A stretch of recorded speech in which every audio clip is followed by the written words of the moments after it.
Assalamualaikum warahmatullahi wabarakatuh. Kami dari kelompok Waalaikumsalam warahmatullahi wabarakatuh. kami dari kelompok 1 yang beranggotakan Deswita Fitriani, Putih Maulida, Siti Aina, Retno Putri, dan Meli akan menjelaskan tentang sel.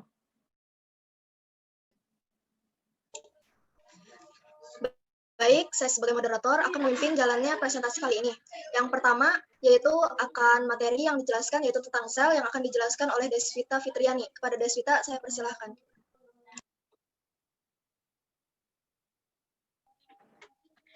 Apa itu sel?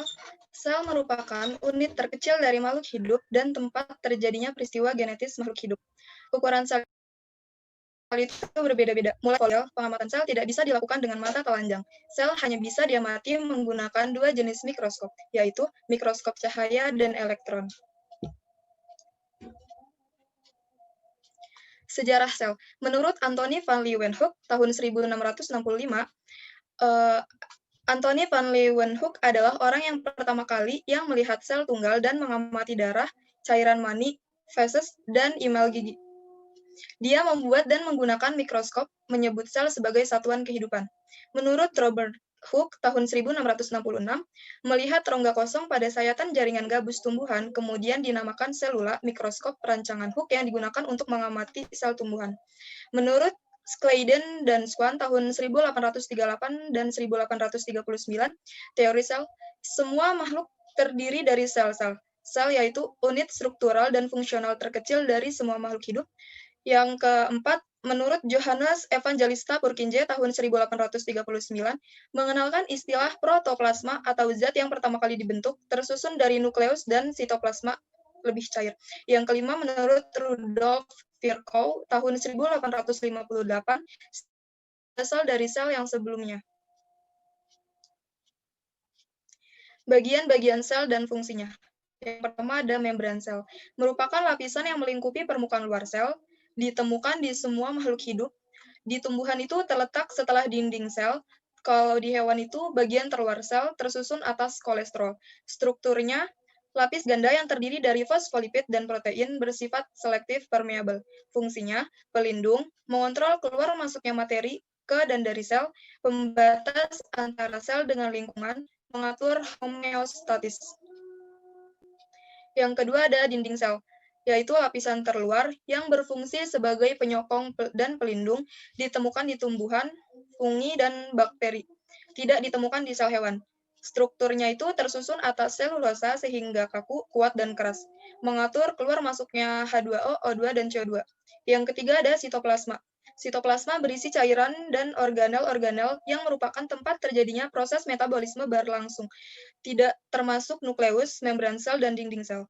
Organel-organel dalam sel yaitu ada RE, badan Golgi, sentriol, dan sitoskeleton. Yang keempat ada nukleus. Nukleus atau inti sel berfungsi mengendalikan metabolisme sel, menyimpan informasi genetika berupa DNA, dan tempat penggandaan DNA. Yang kelima ada retikulum endoplasma, yaitu membran berlipat-lipat yang mentransfer materi di dalam sel. Perannya transportasi internal atau transportasi protein karbohidrat ke badan Golgi. Membran atau tabung saling terhubung atau lapisan membran berupa lipid protein dan kasar itu dari ribosom. Yang keenam adalah vakuola. Vakuola merupakan itu mempunyai satu dengan protein dan itu struktur berpasangan di dekat nukleus. Tiap sentriol terdiri dari sebaris silinder sebanyak 9 mikrotubula.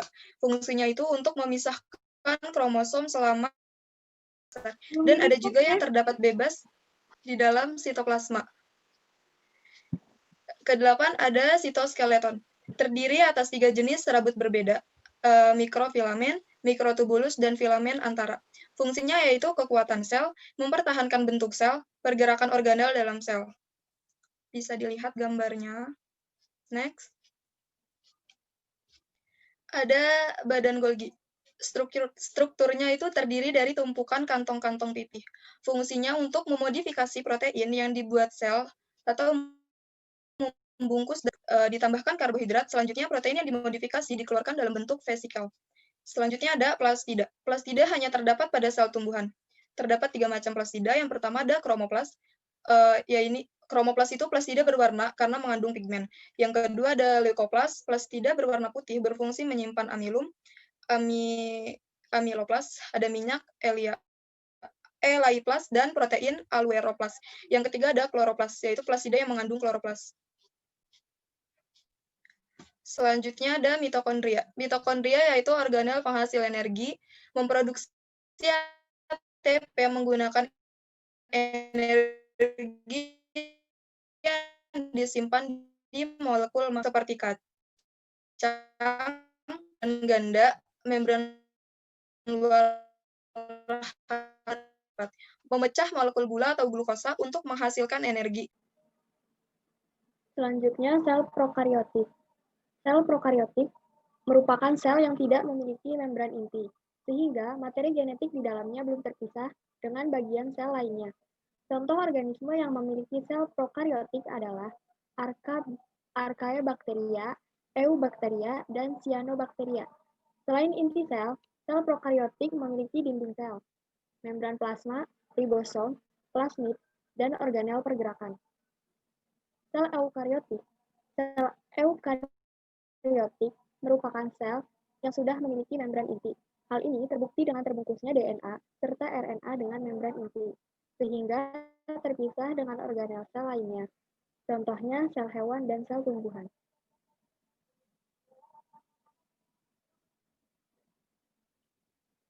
Berikut adalah gambar dari sel hewan dan sel tumbuhan.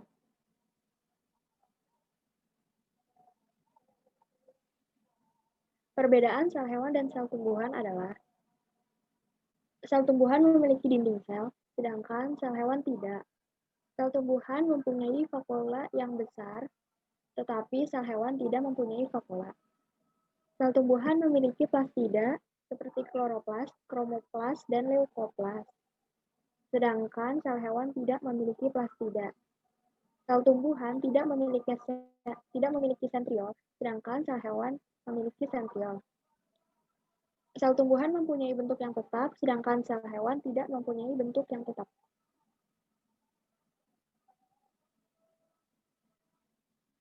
Transport dalam membran plasma dibagi menjadi 2, transport pasif dan transport aktif. Transport pasif itu tanpa menggunakan energi, seperti difusi dan osmosis. Difusi dibagi menjadi 2, sederhana dan terfasilitasi. Terfasilitasi dibantu dengan protein pembawa di membran plasma, sehingga membentuk kanal dan molekul bergerak melintasi membran. Sedangkan osmosis, difusi molekul air melintasi membran permeabel. Transport aktif dibagi menjadi 2, endositosis dan eksositosis.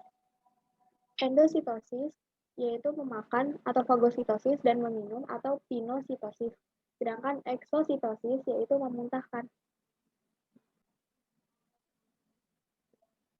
Mungkin sekian dari penjelasan saya. Selanjutnya diberikan kepada moderator.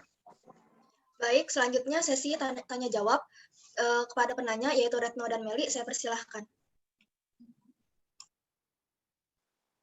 Assalamualaikum warahmatullahi wabarakatuh. Saya Meli Nadia ingin jelaskan mengapa membran sel plasma bersifat semipermeabel dan selektif.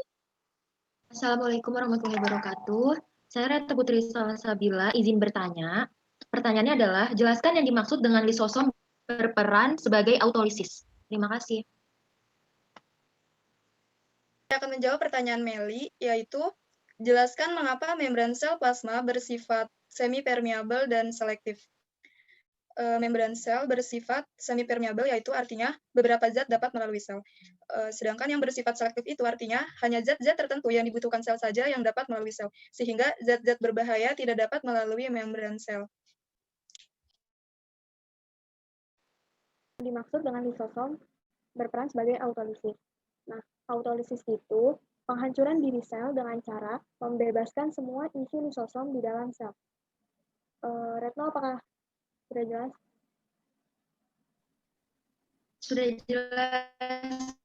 Terima kasih. Baik, sekian dari presentasi hari ini. Selanjutnya saya kembalikan kepada presenter. Terima kasih. Mungkin cukup sekian materi yang bisa kita sampaikan. Semoga ilmunya bermanfaat. Kurang lebihnya mohon maaf. Wassalamualaikum warahmatullahi wabarakatuh. Waalaikumsalam Waalaikumsalam warahmatullahi wabarakatuh.